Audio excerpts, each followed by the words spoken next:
That's it. Okay. Go ahead. All right, go. Are you, I'm filming. that's code for filming. So welcome, Craig. Welcome back. Stephen. So, thank you for joining us. And So- remind everybody who stumbled in to tonight what we're doing and So tonight, stumbled in. this is the 100th anniversary of the true crime that Swoon is based on, the Leopold and Loeb murder case from 1924. And Craig starred in the movie in 1992. And that was your first leading role, correct? Yeah. So it kind of started your career. Yeah. So, first question I have, we were talking about this earlier. So, how did you and Daniel, how were you cast? Was it through a casting director or did? I got this job from Backstage Magazine.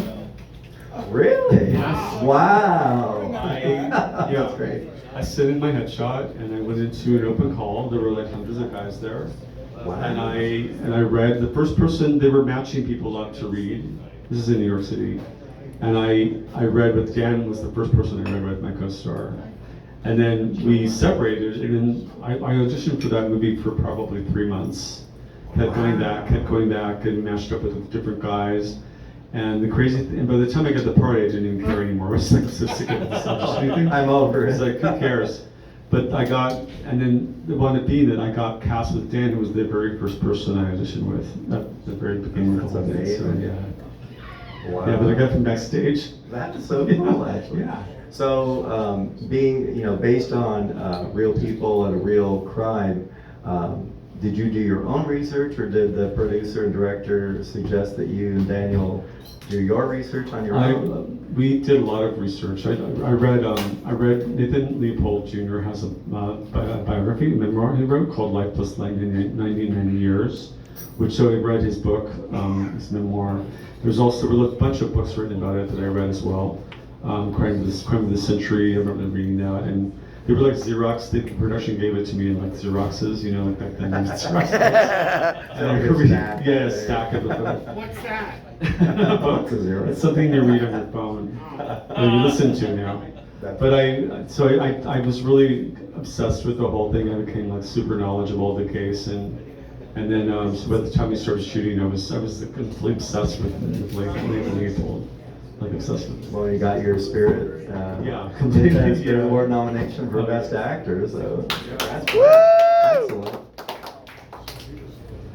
excellent. Harvey Keitel beat me for Bad Lieutenant. He won. And showed his penis. I know. See, that's what I should have done. That's what I learned, though. I've learned. Next movie, yeah. Naked penis. Yeah, no, I'm not the Yes. same age as Harvey. Wasn't. How long was the shoot, actually? 10 days. What? We shot the whole No movie in 10 way. days. Yeah. We shot in 10 days. We had no money. The cinematographer, her name is Ellen Kura. She went on to be like Amazing. world famous. Yeah, it was her first movie, and so she'd done a documentary before that. But this was her first narrative, and so because we had no money, we shot everything. There's a lot of close-ups in the movie because there was no set. So the whole style of the movie was forced upon us by these limitations of money. We had like costumes and a couple of sets, a couple of a chair or something like that, or a bed. And so the restrictions that we have financially forced us to be more creative with what we were doing. And but yeah, the whole thing was in 10 days. And then it was originally supposed to be a 60-minute long featurette. And then Wow. so we shot it, and then we shaved my head. In the prison, I get my head shaved at the end of the movie. And we shot that in an actual real prison in Yonkers, but there were real prisoners there. We had to be like separated from them and then escorted to the bathroom by guards. It was really easy to be like method acting about it. Because you're really in it.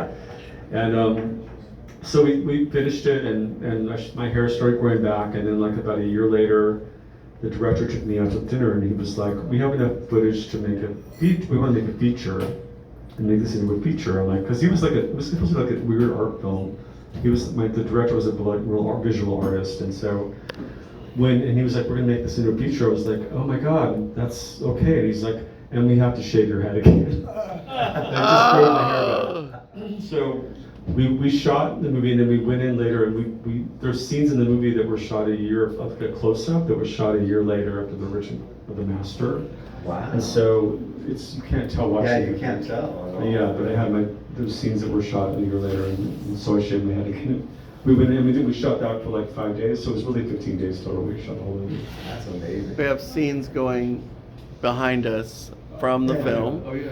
So if you see anything that you want to talk about, please jump in. Yeah, the black and white Well, that's- cinematography is beyond Cinematography, amazing. that's one of the reasons why it doesn't date, the movie's not dated, because it was 1990 when we shot it, and it doesn't seem like super dated because it's so classic. It looks like a classic 1920s movie.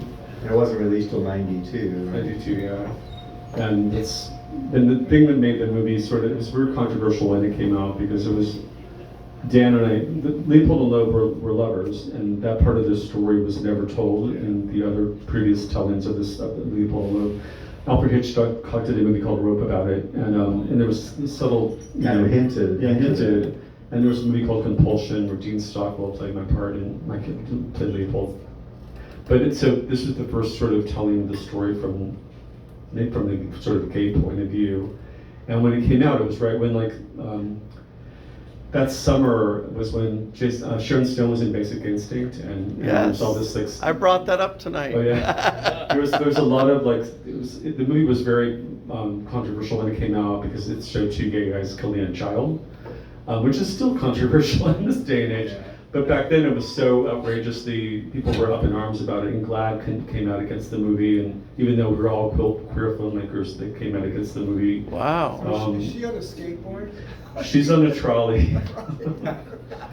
But that's, so it was very, it was part of, and that summer, or that winter at Sundance was when the new queer cinema sort of launched, which was like black people's, and gay people's blaxploitation period. So we're going to take on all these negative images like the moral hoe and the pimp and like make it ours, and that's what that period of new queer cinema was about, was sort of embracing these images that were supposedly negative and making them our own.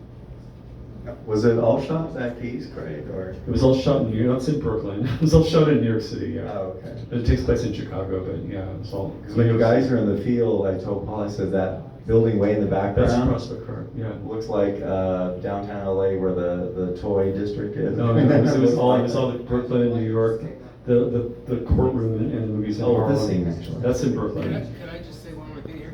You left off all this. It won let me see, it won a lot more. It won the grand jury prize at Sundance. Oh, that's right. At Sundance, that's a really big deal. That's That's right. all it's not the audience award, it's the actual. Yeah, it won the cinematography. And it also was nominated for the Edie Spirit for the best. It was also nominated for the Edie Spirit, not only a nomination for Craig, it was nominated for Best Director. That means 5 of the Best Director, and he was Best First Film, and also Best and the It won the Cinematography. cinematography. And then it won the Open Palm Award at Gotham Awards, which is a really big award in New York. And then some obscure stock. I won Best Actress Stockholm. I remember that. You did? Yeah. They didn't mention it. Oh, damn. God damn The it. culminating agents. Some heads together. Yeah, I think, well, we could put it in there if you want me to. All right. Thanks, Mom. you, Thanks, Jason. Mom. Thank you, Thanks, Mom. Jason. Dad. Yeah, thanks, Dad. I'm a daddy and I've got candy. Oh, there we go. So they spent money on that car then? The car was the most expensive part of the picture. And it was really hard to drive because it didn't have power steering. It was really hard to we shot, in the murder scene, there's a murder, we killed a child in the movie, a 12-year-old boy. And I'm driving the car and my co-star beats him to death in the back seat. It was horrible. But when we shot it, I never was in the car with him, so the camera was in the back seat. So it wasn't until I saw the movie at Sundance and I was like, actually, what had gone on? It was so disturbing. And, yeah, it's very disturbing. Yeah. And you were trying to drive and look over your shoulder at the same time. It's acting. Yeah. Called acting. And you've been in 9 features, and you wrote for True Blood, so you're on staff. Yes, I was a staff writer. Yeah. I mostly did. I did like a movie a year for. I went to Sundance like every year for like 8 years with that movie, and most of them were gay themed in the 90s and into 2000s. And then That's excellent. Yeah. and then I wrote a book 2003 about being an openly gay actor, and then that led to me writing Adam and Steve, and then I made that in 2005, and now we're. And you're working on the sequel. Yeah. Tell us a little bit about that. Well, the sequel to Adam and Steve takes place in Palm Springs. Woo! Love it. We're filming May 4th is our start date for production. But we're filming one day on December 7th at the Christmas parade because there's a crazy tap dancing battle dance at the Festival of Lights. So if anyone wants to be an extra, lots of extras. But that's I'm just finishing writing it right now. I'm casting it, yeah. And you wrote Why the Long Face? That was my book, White Long Face. And that was like the first time I really identified more as a writer, in a way. I mean now, but I like that was like that book. St. Martin's Press approached me and asked me to write a book about being openly gay in Hollywood. Because they had a lot of stories about. Because I was openly gay, like when Swoon came out, I was openly gay from 1992. And my agents dropped me, actually. I signed with William Morris at Sundance because the movie was such a big hit. And it won all these awards, like Jason said. So I signed with this big agent, William Morris at Sundance, and then the movie came out like a year later. But in the meantime, I went to LA and I met with my agents, and it was like my big break, right?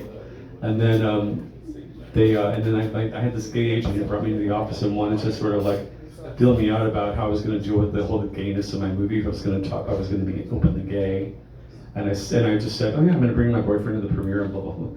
And he was like not into that, and they fired me, let me go. And this is right before Swoon came out. Wow. And then I got a Spirit Award nomination after they dropped me, and then they posted. Then I was at like this place called Bourgeois Pig in Hollywood, this like magazine stand, and someone was like, "You have to get the Hollywood Reporter. Just look at the back cover." I'm like, "Why?" I'm like, "Just go get the Hollywood Reporters." This is when you had to go drive to pick up a magazine.